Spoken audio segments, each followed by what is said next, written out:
And it was my dream to be a camp host. So Wow. I'm living my dream, woohoo, in a van down by the river.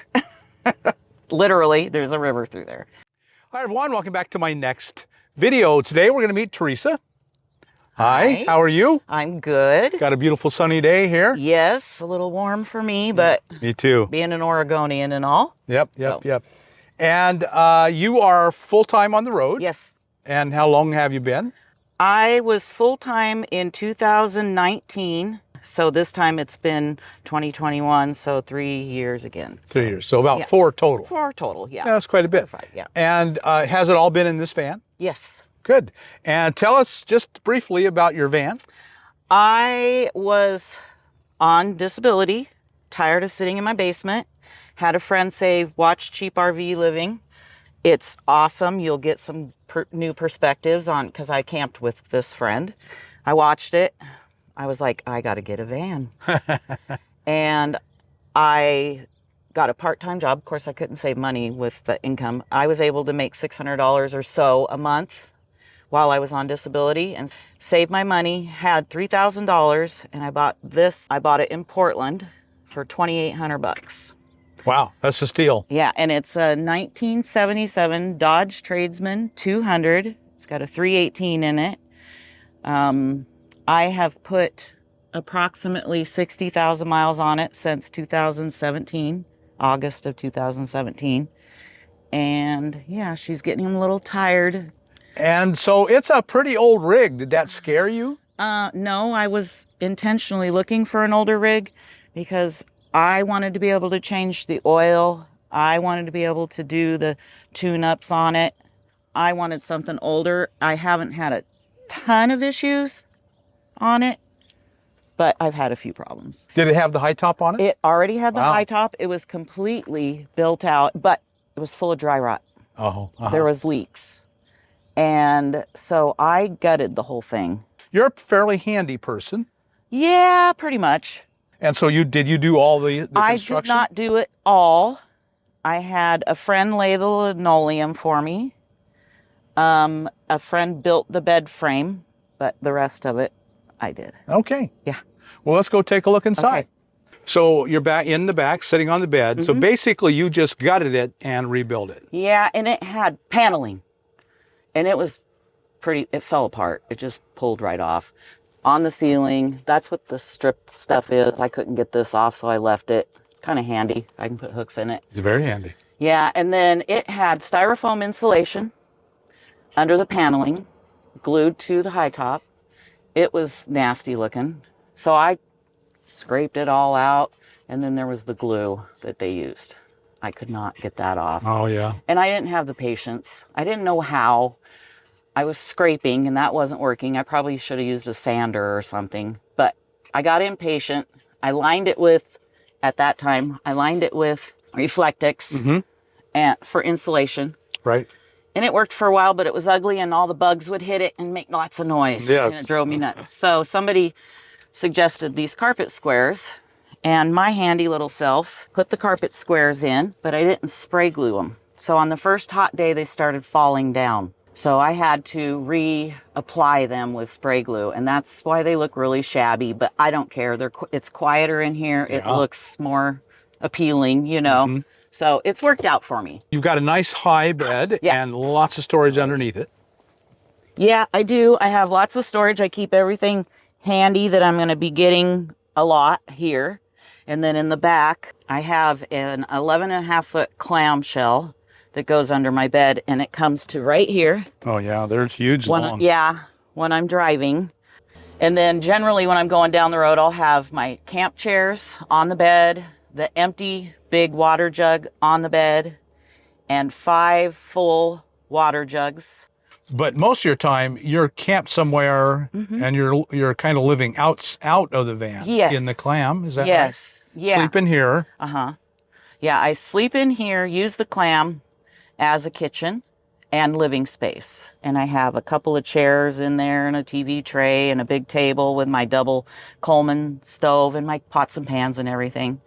And I, for 5 months, stay in the on the Nestucca River in the Coast Range of Oregon as a camp host. Oh, nice. At Dover Campground. Yeah, I love it. I grew up camping there, and it was my dream to be a camp host. So I'm living my dream, woohoo, in a van down by the river.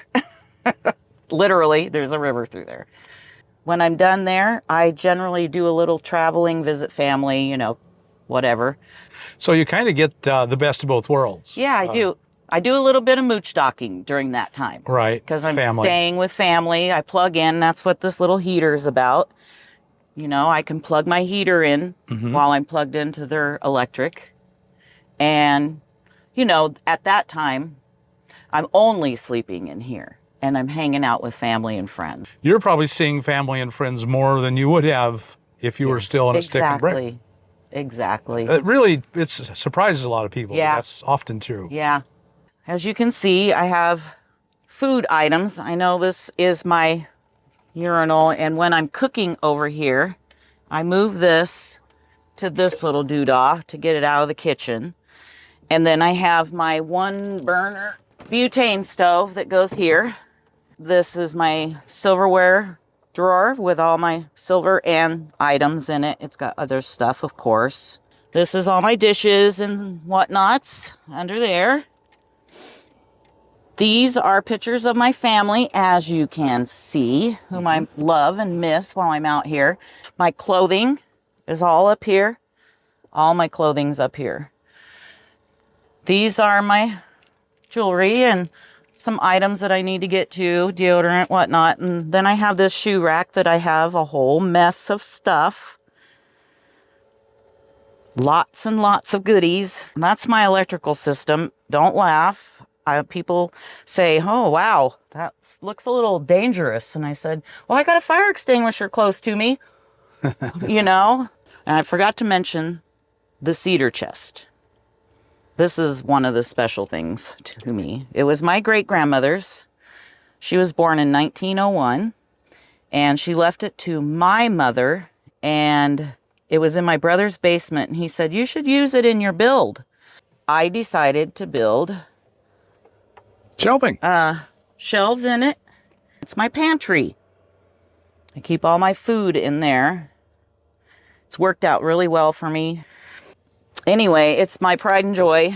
And then this drawing my granddaughter did when I very first became van life. And I had a friend laminate it because she was only 9 years old then. So, and then back at camp, I have solar. I have Harbor Freight solar, 100 watts. Somebody said, don't buy it. It's garbage. I've made it work for 6 years now. Yeah, they're not garbage. They're good. Yeah. And that's my refrigerator. I forgot to mention it almost. $75 on Facebook Marketplace. My niece found it. It plugs into a 400-watt inverter that I run off of this deep cycle battery that I replace every 3 years or so. I have a generator, Harbor Freight. Love it. That I start twice a day when I'm here to just charge up my battery at night and in the morning when I get up. And when I'm in Oregon, I have to run it 3 times a day because my campground has very big trees, so there's not much sun. What else? Oh, my Olympian Wave 3. That was a splurge for me during COVID. When I bought this van, it had oxidation on it. And it's had oxidation the whole time until this fall. I went through my son's town in Iowa, and he's a car painter. He said, Mom, will you just let me buff it out? I said, but it looks so old school with it. He goes, it'll still look old school. So it's going to look old school. He buffed it out for me, and it's shiny now, which I kind of like. Yeah. So after 4 years on the road, what do you think? Are you glad you did it? Yes. The only time I have any feelings about it is when the weather's bad. Yeah. You can't control that, though. No. So I make the most of it in there. I can handle being out in my living space in my clam when it's raining, but I can't handle it when it's raining and windy. Is there anywhere else people can follow you or get in touch with you? Sure thing. My granddaughters talked me into a TikTok 3 years ago when I was leaving. They helped me set it up. And so the TikTok address, I guess is what it's called, is Crazy Van Life Grandma. All right. I show a lot of videos of my little dog who loves me a lot, as you can tell. Yep. And just general stuff. Everyone should go there right now and sign up. Yeah, take a look at it at least, you know? Yeah. Thanks, Bob. You're very, very welcome. Well, thank you for sharing your home with us. Really, you've been extraordinarily frugal, and it's amazing what a wonderful life you've created with very little money. Yeah, I'm on Social Security, disability, have been since I was 50. Right now I make $12.88 from Social Security disability, and I get a little bit of food stamps, $92 a month. And, you know, I get to go visit family and friends and get to do this, be outdoors. I get to choose where I'm going to park, where I'm going to live, except for when I'm a camp host. And, you know, I couldn't ask for a better life, really. Right. It's wonderful. I hope to be able to do it. When I see, I'm sorry, the elderly out here that are in their 70s, yeah, it gives me hope. Yeah. I just want to reach out and give them a big squeeze and say, yay! That means I might be able, as long as I take care of my engine, I might be able to do it until I'm 80 or so, you know? I think so. Yeah. And my kids love it. They think it's wonderful because I'm out of their hair. Right. You know? Right. And my son's in Iowa, my daughter's in Oregon. I can see both of them. I probably wouldn't be able to do that if. No. So. Yeah, that'd be wonderful. much harder. Yeah. If you were paying for an apartment, my They'd goodness. have to come see me. Yeah, you could not fly. That's just there's no extra. Nope. No extra for it. So I'm grateful for this. It really gives you a complete life. Thank you for letting me show off my wonderful van, Old Yeller. Old That's what Yeller. I call her, yeah. That's a good one. My daughter said, "What do I get you for Christmas?" She had somebody 3D print. Oh, nice. Isn't that cute? Yeah. She tried to get it to match. She wanted it to match the Tradesman 200. She did a great job. Yeah. Yeah, that's fun. Nice. Well, Theresa, thank you so much for sharing your home and your experience with us. It's a real inspiration. You've done an awful lot with very little money. Yes. So thank you so much, and we appreciate it. Everyone, if you got anything out of this video, like us on YouTube, subscribe to the channel, hit that thumbs up button, and we'll talk to you later. Bye now.